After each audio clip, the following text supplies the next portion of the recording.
트럼프 유엔 연설에 멜라니아가 와서 앉아서 저렇게 트럼프 연설을 들었는데 그 바로 옆자리에 대한민국 자리가 잡혀 있는데도 김혜경은 와서 앉질 않았다. 특히나 멜라니아 바로 옆자리이기 때문에 다들 앉고 싶어하는 자리인데도 불구하고 저길 안 앉고 도대체 어디 간 거냐. 아니 남편 유엔 연설하는 거 보러 간 거 아니에요? 근데 그것도 참석을 안 하면 도대체 뭐 한 거냐. 쇼핑한 거냐 뭐 한 거냐. 솔직히 아니 저렇게 듣는 사람도 없는 연설 도대체 왜 하는 거예요 가서. 위에 트럼프 연설하는 상황과 밑에 이재명 연설하는 상황 사진을 붙여놨는데 저렇게 듣는 사람 없는 연설하러 뭐하러 가네요. 자, 유엔 사실 같은 날 트럼프 대통령 하자마자 조금 있다가 이재명이 연설을 했는데 뭐 분위기가 너무 달랐습니다. 분위기가 너무 달랐고 내용도 너무 달랐다.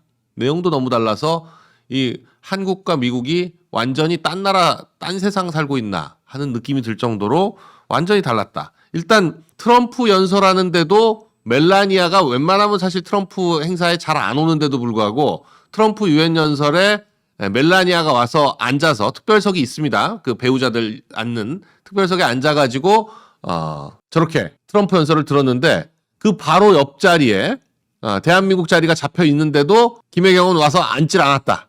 심지어는 이재명 연설하는데도 이재명 연설 뭐 길지도 않았어요. 그 본회의장 들어가서부터 끝날 때까지 연설 끝날 때까지 51분 정도밖에 안 됐으니까 기껏해야 1시간 앉아 있으면 되는 건데 저걸 안 앉고 특히나 멜라니아 바로 옆자리이기 때문에 다들 앉고 싶어하는 자리인데도 불구하고 저길 안 앉고 도대체 어디 간 거냐. 아니 남편 유엔 연설하는 거 보러 간 거 아니에요? 근데 그것도 참석을 안 하면 도대체 뭐 한 거냐.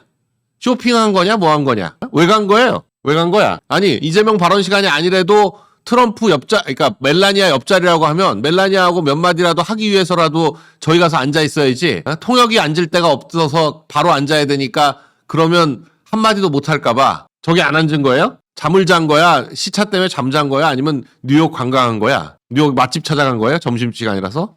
근데 트럼프가 지금 유엔에서 5번째 연설인데 첫 임기 때 4번이나 유엔 매년 그러니까 유엔 연설을 했습니다. 트럼프가 연설할 때는 뭐 계속 말씀드리지만 미국 대통령이 연설할 때 유엔 총회장이 가장 사람이 많습니다. 이번에도 역시 유엔 총회 연설을 듣기 위해서 각국 그 대표단들이 전부 자리에 앉아 있는 바람에 정말 꽉 차 있었습니다. 트럼프 연설할 때는. 근데 이번에는 뭐 매번 4번 첫 임기 때 유엔 연설할 때마다 북한을 언급했었는데 4번 중에 3번이나. 근데 이번에는 연설에서 북한을 단 한 번도 언급을 안 했다.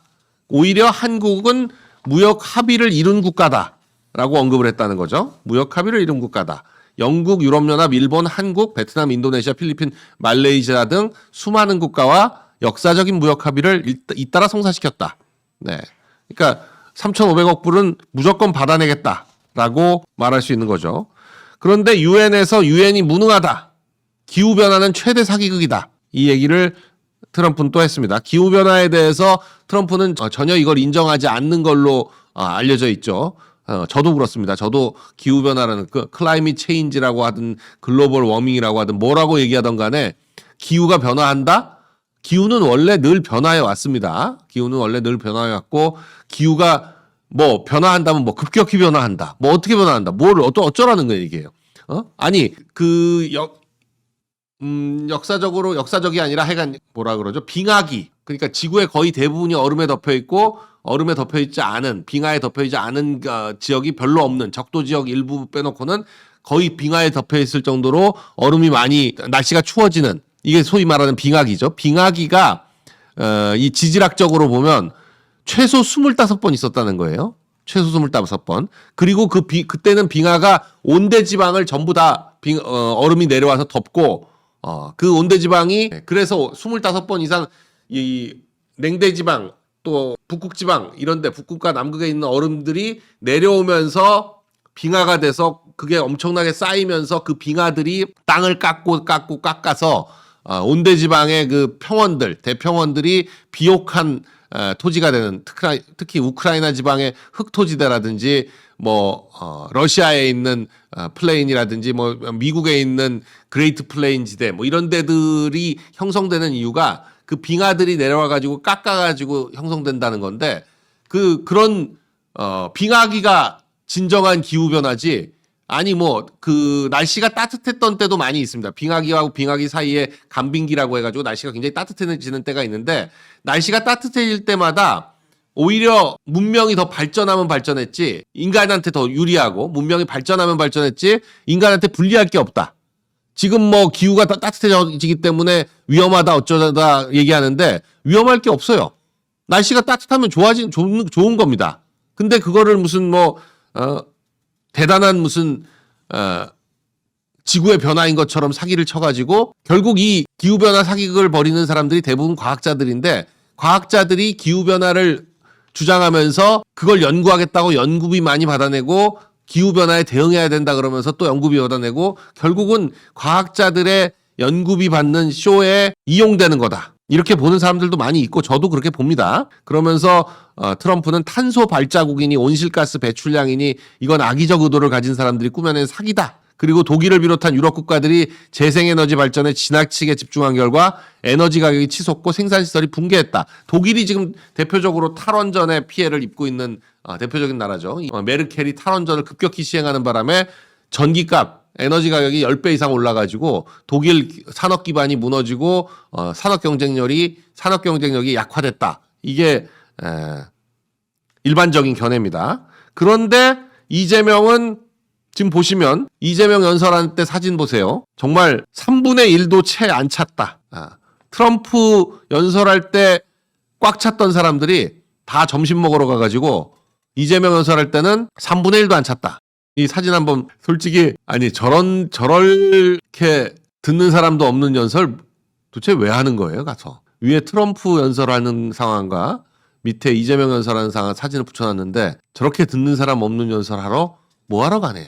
그래서 한국 대통령들이 처음에 대통령 되면 유엔 연설이 대단한 건 줄 알고 신나서 갔다가 적골 한번 당하고 나면 그 다음부터는 딴 사람 가서 외교부 누구 직원 가서 나중에 마지막 이제 정상들은 23일, 24일 초반에 먼저 하고 정상 아닌 무슨 외교부 차관이나 이런 사람들 와서 연설하는 건 이제 뒤로 밀리거든요. 북한은 매번 외교부 차관, 외무성 차관 이런 사람이 와가지고 연설하죠. 아니면 최선희 외무성 장관이나 이런 사람들이 와 외무성 부장이라고 하나요?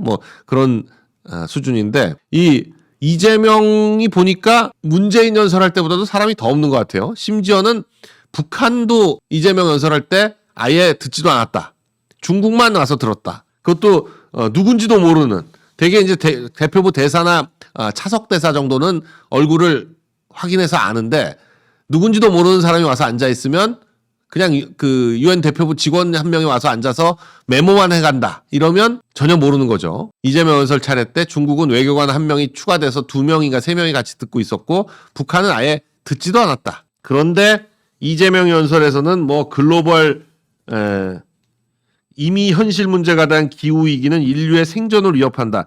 아니 상식적으로 생존을 위협한다는 거에 대한 근거가 너무 박약한 게 제가 계속 말씀드리지만 인간이 발생시키는 이산화탄소의 양이 기껏 해봐야 1년에 100만 톤 정도 될까 말까 한데 100만 톤 좀 넘는다고 치더라도 화산 폭발 하나 하면 그보다 훨씬 많은 이산화탄소가 나옵니다. 그러니까 인류가 아무리 이산화탄소 많이 만들어내봤자 1년에 화산 2번만 폭발하면 그거보다 훨씬 많은 양의 이산화탄소가 나와요.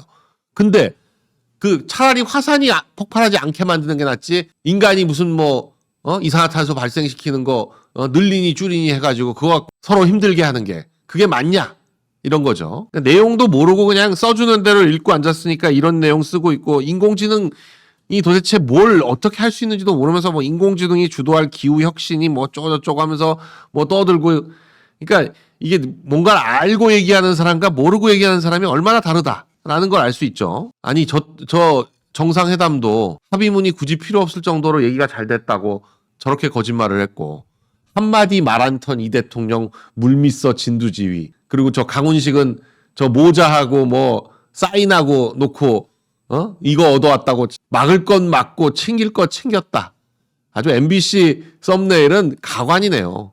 예. 대미가게 흔들린다? 더 공고해질 첫 단추. 아주 MBC는 그냥 자, 중국의 해킹 기술이 워낙 발전해서 중국의 해킹 그룹, 해킹 조직 솔트 타이푼. 그러니까 김숙 라자루스 이건 북한의 해킹 조직이고 중국의 해킹 조직이 중국 정부가 이제 아마 주도하는 그런 조직이 아니냐라고 알려져 있는데 솔트 타이푼이라고. 네.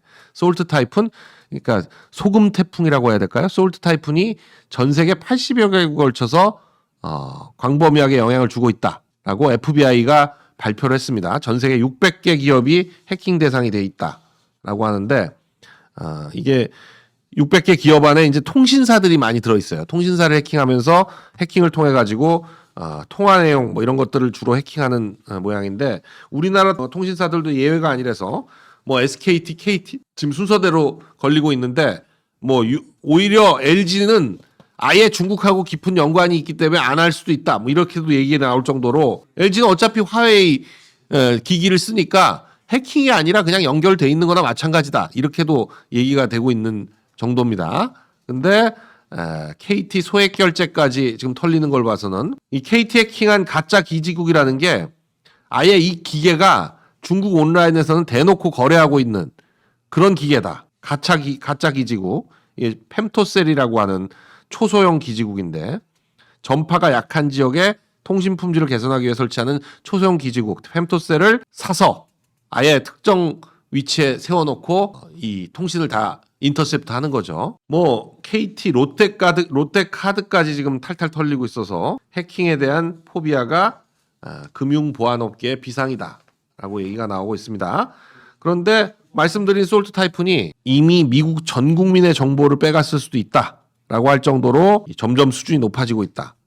지금 우리나라 질병청도 지금 SKT, KT뿐만 아니라 질병청에서도 개인정보가 유출돼서 이름과 체질량지수, BMI죠. 체질량지수, 질병정보 이런 것들이 전부 해킹이 됐다. 개인정보가 유출됐다.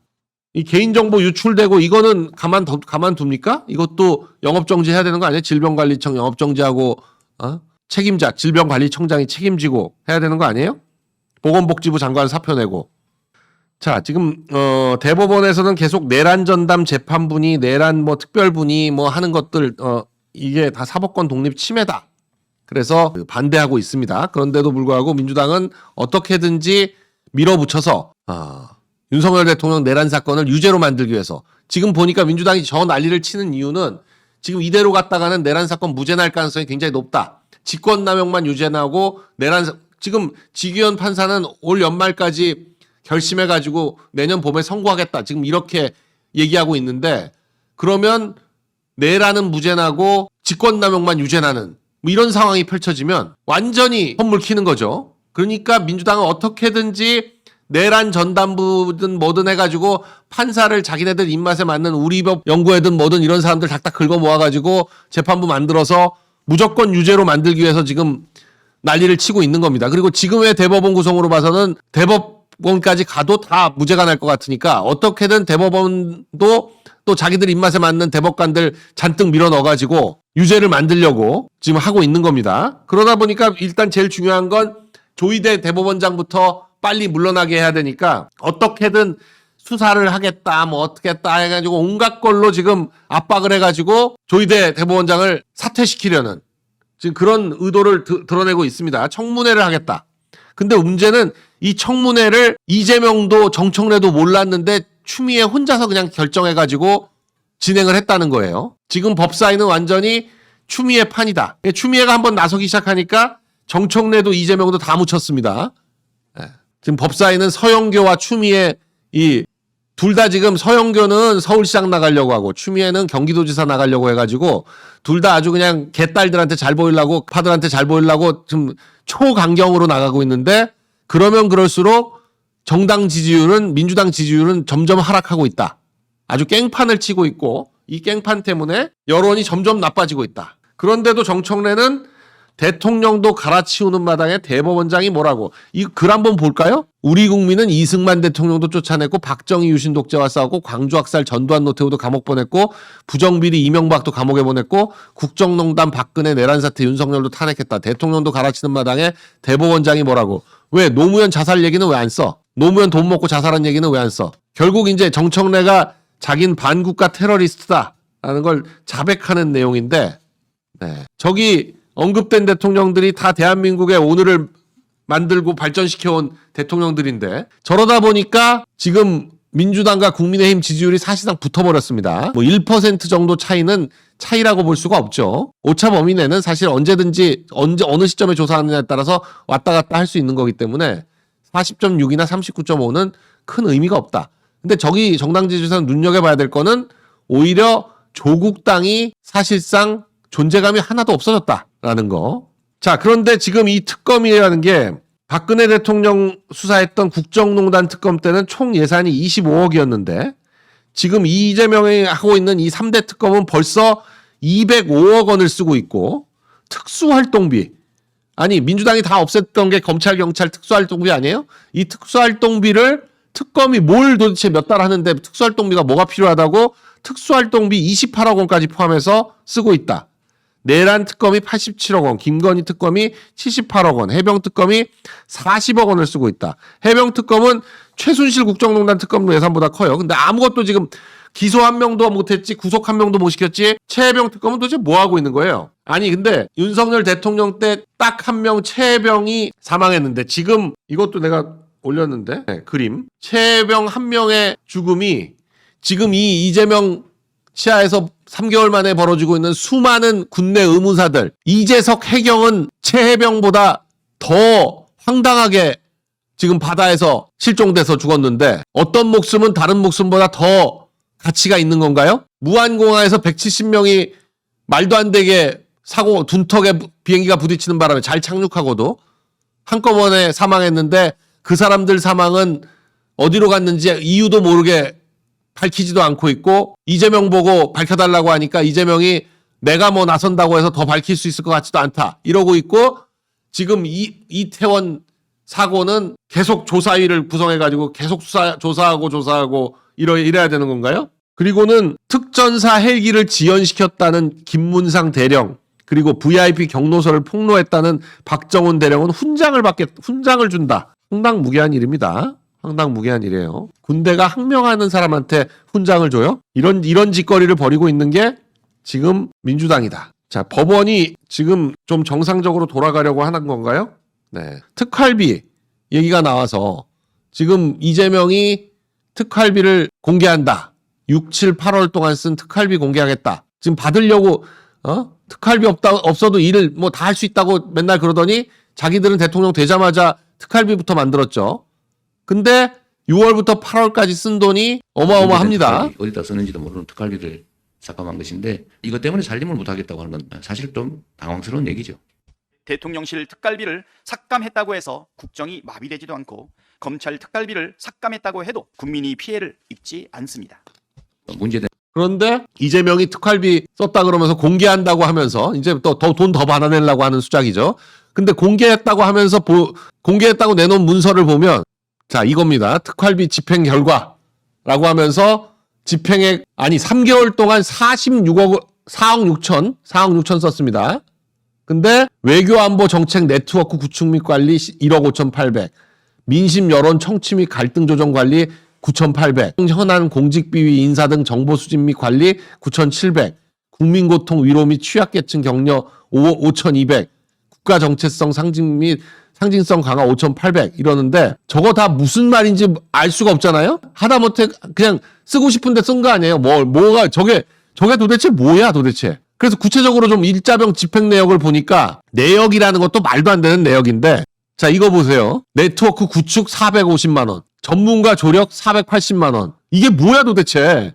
에이펙 관련 네트워크 구축 200만 원, 국가 간 협력 체계 관한 네트워크 구축 750만 원, 아이덴터티 및 신뢰도 제고 관련 전문가 조력 1,000만 원. 뭐야 이게 도대체? 이게 뭐야 도대체?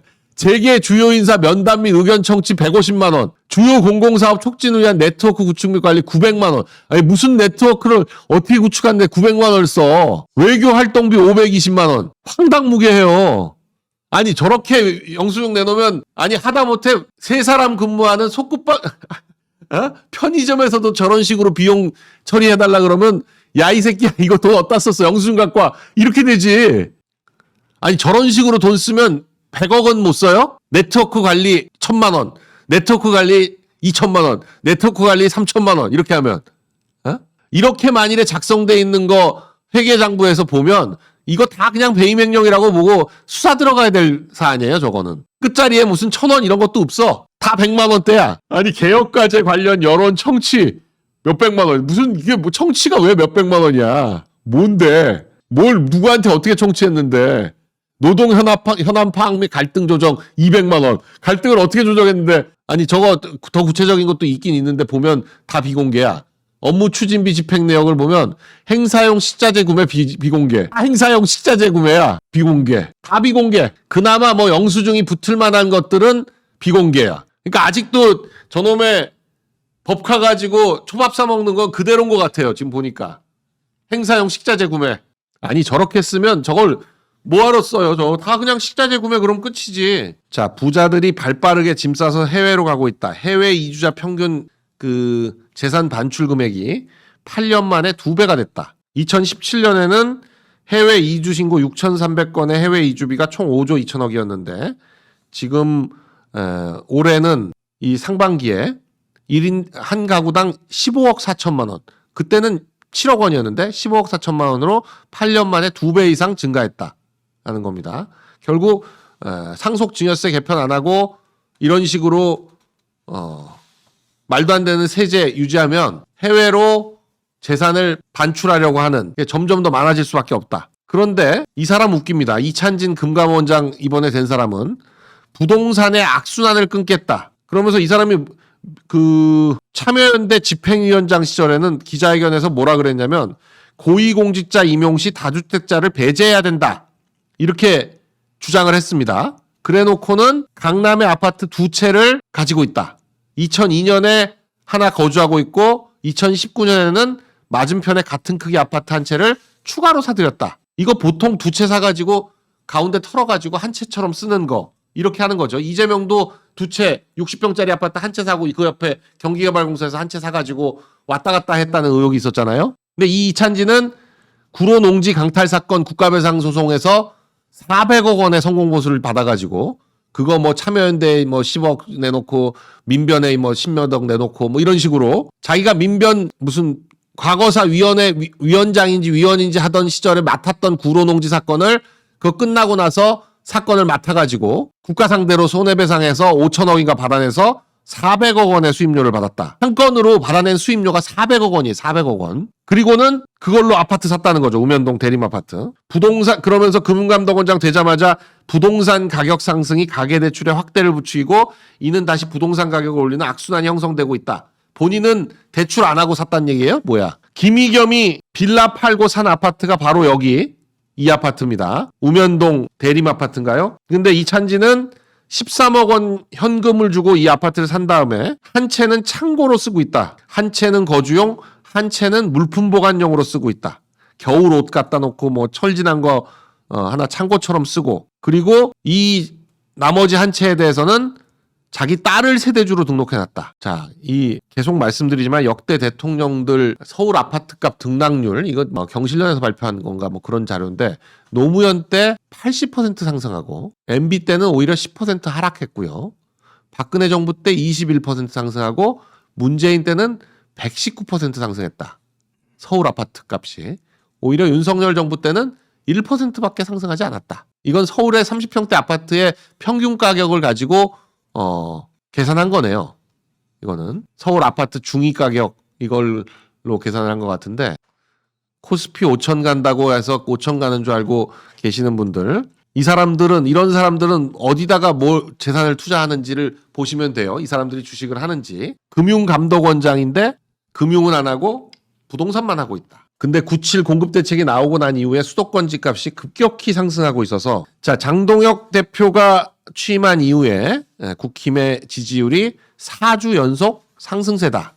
그리고 당내 갈등도 잦아들었고 우파 결집이 눈에 띈다. 좌파 매체들도 이 점을 부인을 못하고 있네요. 그러면서 조이대 공세에 반사이익을 얻고 있다. 뭐 이렇게도 얘기하고 있는데 리얼미터 조사 결과로도 국민의힘 지지율이 38.6%.